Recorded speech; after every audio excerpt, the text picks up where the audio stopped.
Abo English ba kasi? Oo, malala. Somali matay? Yes. Abo hindi wax ku barate. Ano di ka po barte absin? Aluta ma ku barate.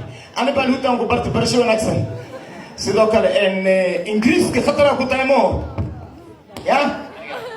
English ka. Okay. Hal su'aal ku weydiiyaa. I welcome. Maxaa laga wadaa? I welcome. Si fiican u shaqeyn. I welcome. You don't speak English, my boy. I speak English well. I can speak English, I can sing English, I can talk English, I can sit in English, I can stand English.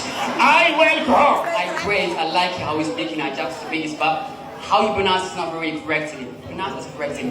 We told and the teacher told us